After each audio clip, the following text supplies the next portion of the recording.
All right, we are back with another pick'em video. It is Wednesday, November 19th in the NBA. We got plenty of games in this one, so we got plenty of plays as well. Probably gonna give you guys 4 or 5 official video picks and then get you guys on your way. But before we get into that, we're gonna go over the recap of yesterday's picks like we always do, and then we'll jump into the plays for today. So if that sounds cool, go ahead and leave the video a like, comment something down below, subscribe if you are new, all those good things, and let's hop into the recap. So jumping into the recap here, we talked about 3 official plays, but you're gonna see 4 here just because we had a quarter unit on Rui. 14.5 points, and we'll talk about Rui first because I've been looking into this game and I'm like, why was this a bad read overall? And I think it just comes down to the fact that LeBron played 30 plus minutes, which I didn't expect. I don't think many people expected that.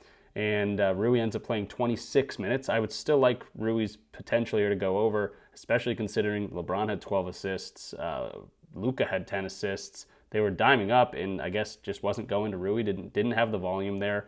We saw guys like Jake LaRavia play well. DeAndre Ayton played really well, scored really well, and Austin Reeves was a beneficiary there. So Rui, I'd probably attack this line again. I don't think it was an overall bad read, just because we know what he was doing all throughout the season. But I didn't expect LeBron to come out and play 30 minutes. So that's a loss right there. Devin Vassell under his assists. I can't make an excuse on this one either. He had 10 potential assists in that game. It was a good matchup for assists. I just haven't seen this guy as a passer over the past 3 years of his career. And Fox, I thought would be the main guy to be facilitating, and he was definitely the main scorer. He's the best player out there for them. But Vassell ends up with 5 assists in that one. Didn't crush it, and definitely something I'll be looking into when they get a more difficult matchup for some assists. But then Jacques Blondale, we did get a win here over his 4.5 rebounds. He had that in the first half. He had 5 rebounds in the first half for some plus money.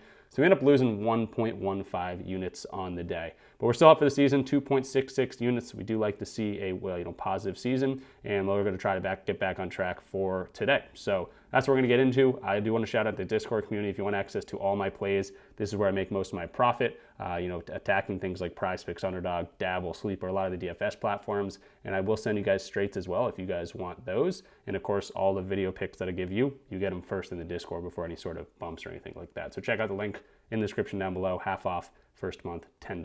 Let's leave that losing day in the past. Let's get back to our winning ways, and let's do that today. So it starts with Props Madness and starts with Kon Knueppel, and unfortunately, I'm going to fade this guy at 17.5 points. I'm looking at the under, minus 105 on BetMGM, and he's been looking great. And so it's hard to fade a guy that's looking great, but at the same time, a lot of these games he's going over, he's shooting very, very good percentages, 60%. 45% from 3, 56% from the field. In this game, didn't shoot much, but LaMelo Ball wasn't in that game. So there's a lot of different avenues of why I'm going to this one. And one of them is considering exactly his 3-point line, which is favored to pretty much land on 3, heavily favored over 2.5, heavily favored on the under 3.5. So we're going to take a look at that in a second. But let's start with the matchup here. We got, 3rd ranked in terms of above the break 3-point percentage.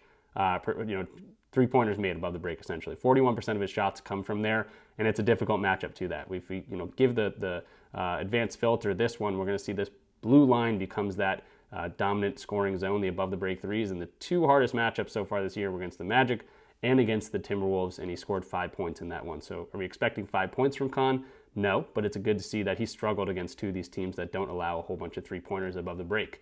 Now, the other matchup that was difficult, pretty much all these other ones are pretty easy matchups above the break 3s. The other ones that was difficult for him was against this Toronto Raptors team, which was the last game he played on the 17th, 2 days ago. Now, he shot 56% from the field and shot 4 of 10 from 3. So yes, he did get over there. His potential he gets over there, but he did need a very good percentage to go over this line. Is he a 56% shooter on the entire year? I don't think he's that guy, especially because he relies on the 3-pointers. So if it's going to be harder for him to make some 3s, it's going to be harder for him to make some points. And again, 2 of those more difficult matchups we saw, he only had 5 points in those things. The next thing I'll point to is the fact that LaMelo Ball is going to be in this game. Now, of course, Kon Knueppel's kind of come onto the scene since LaMelo Ball got injured, and now that he's back, has played a few good games here. But in reality, you go back and forth on if LaMelo hurts him or helps him. Does it make it easier for Kon Knueppel to get open shots from LaMelo getting assists, or does LaMelo take usage? In reality, Kon Knueppel averages less points per game. He's over this line in less games with LaMelo on the court. And even going to LaMelo's assist line over on Props Madness, you can see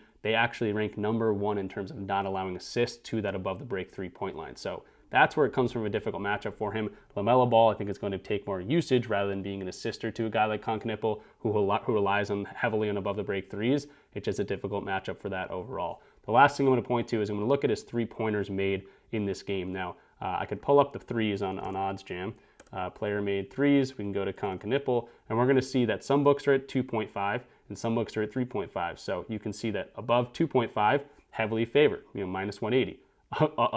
Under 3.5, heavily favored, minus 180. So the books are saying most likely scenario he lands on 3 3-pointers in a heavily favored outcome. So if he lands on 3 3-pointers exactly, we can see he's only gone over this in one game. I think there's been 4 games he landed on 3. So if he sees 3 or less 3-pointers go by, which remember the odds are very favored to do that, he's only over in 2 of 8 games. If he lands on exactly 3, he's gone under this pretty easily in 3 of the games and snuck over against the New Orleans Pelicans in one of those games. And guess what? LaMelo Ball wasn't in that game. So odds are saying he's going to land right on 3 3-pointers. Obviously, that could be totally wrong, could be totally not wrong, but the odds are very, very heavily favoring that outcome of 3 3-pointers, and that's going to be difficult for him to get some points. So the 17.5 points looks great for me, minus 105 on BetMGM.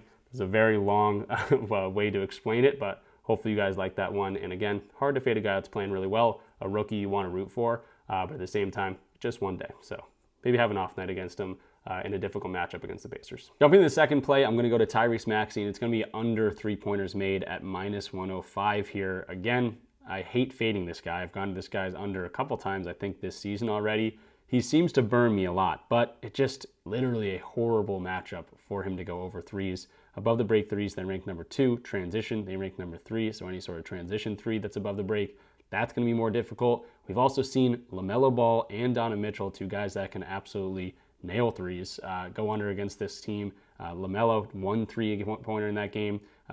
Donovan Mitchell, 2 for 9, 2 3-pointers in that game. We've also seen Tyrese Maxey himself go up against this team. He shot 3 of 10 from 3. So it seems they make it difficult for these guys to make the threes. Even if they're shooting a lot of them, they don't shoot a particularly good percentage. So they're defending the 3-point line really well. Looks like they're giving up the middle a little bit more. So Maxey, again, might score some points here, but it's going to be a little bit more difficult for him to get some threes. Look, I know Joel Embiid's going to be out. I know Paul George is not going to be playing in this game. He returned recently, not going to be in this one. I know Kelly Oubre is going to be out of this game. There's a lot of different firepower that's gone off this team right now, and Tyrese Maxey is going to have a lot of the offensive load, but again, maybe he just doesn't make the threes tonight. It's a horrible matchup. I like the value at minus 105. It's not like he's getting over every single game, especially recently. So it's a difficult matchup. We've seen it before.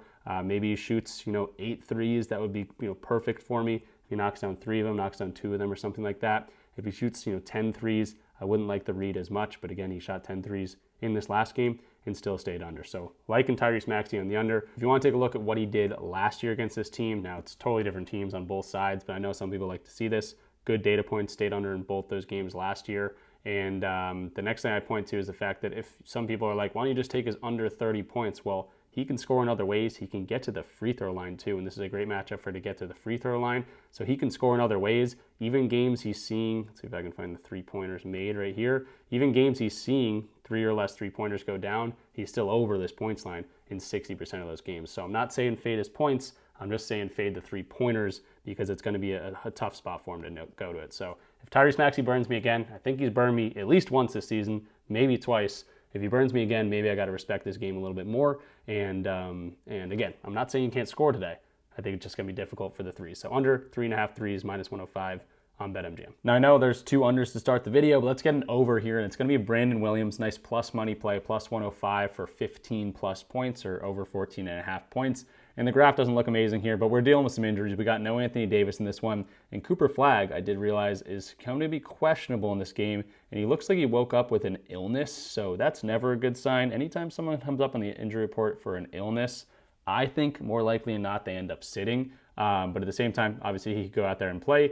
And honestly, I don't really care if he plays or not. I think it's a bonus in either way if he plays or not. I just like Brandon Williams in the minutes he's been getting lately. He's projected for more minutes on the court today. Probably should have pointed that out too. He's projected for like 26 minutes in this game, but obviously if Cooper Flagg doesn't play, he'll probably get more. This is a 7.5-point spread. Hopefully we're not dealing with a blowout situation, but even so, Brandon Williams has been playing in blowout situations, so that's a good sign too.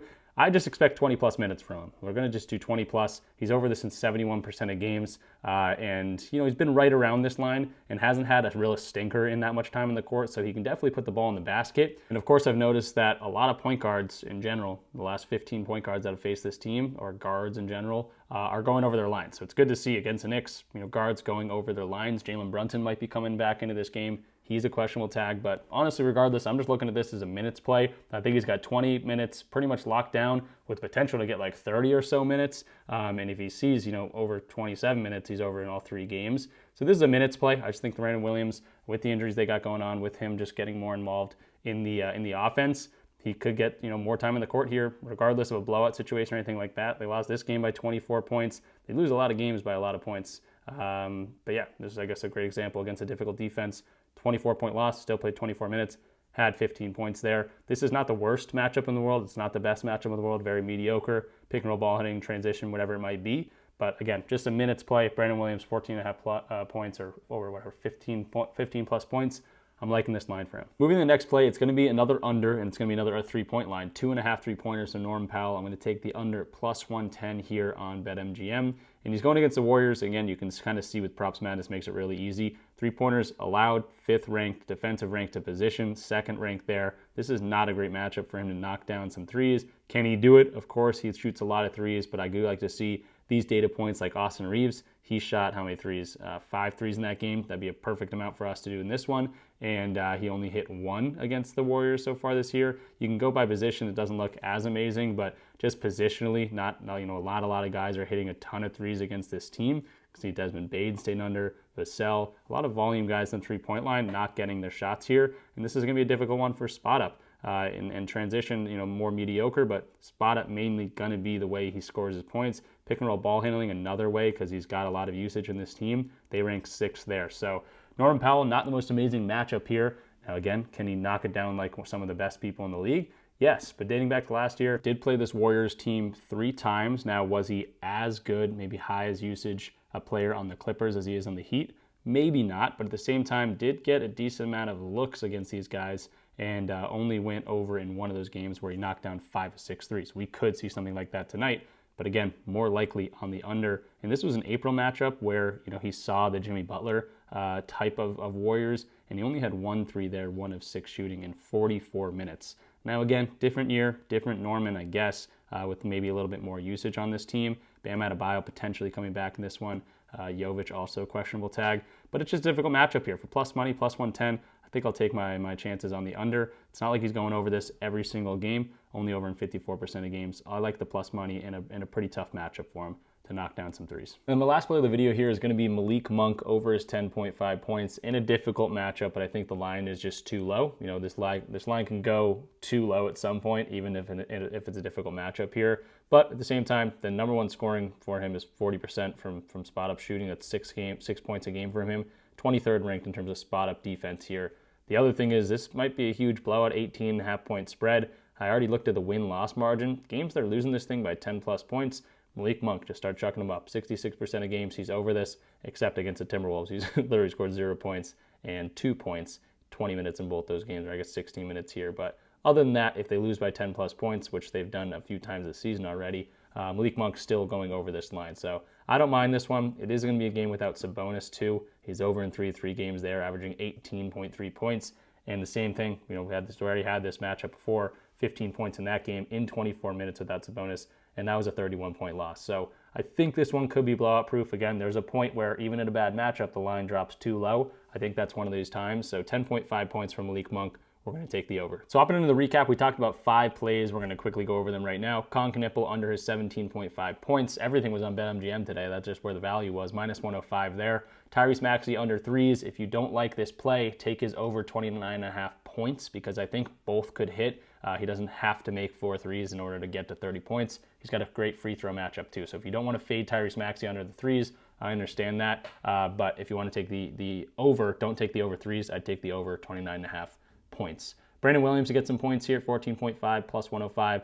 Norman Powell 3-point line under 2.5. This is a plus 110 play, so I'm going to do a 0.75 units on that, not a full unit. And then Malik Monk over his 10.5 points, minus 125 for 1 full unit. So everything is a full unit except for the Norman Powell play. We got 4.75 units on the night, so there is a decent amount of games. Not my favorite slate in the world, to be totally honest. Just going through, I was kind of back and forth on so many different plays that I wanted to give you guys, and I was like, nah, I found an option or that I found was better. But yeah, there was a bunch of different plays that I'm kind of wishy-washy on. It could go either way, but these are the 5 that I'm like, all right, I like these ones to give out enough. So that'll do it for me. Thanks for watching. If you guys enjoyed the video, leave it a like, comment something down below, subscribe if you're new, all those good things. If you want access to all my plays and access to these plays before they come out, join my Discord community. You get all access to all my plays, but you also get access to me and a fun Discord community where you can talk and chat and share your own plays. So I think that's a bonus thing that not a lot of other people give out. And also, it's only $10 a month if you use the link in the description down below for that first month. So might as well check it out. That'll do it for me. I'll see you guys in the next one. Peace out.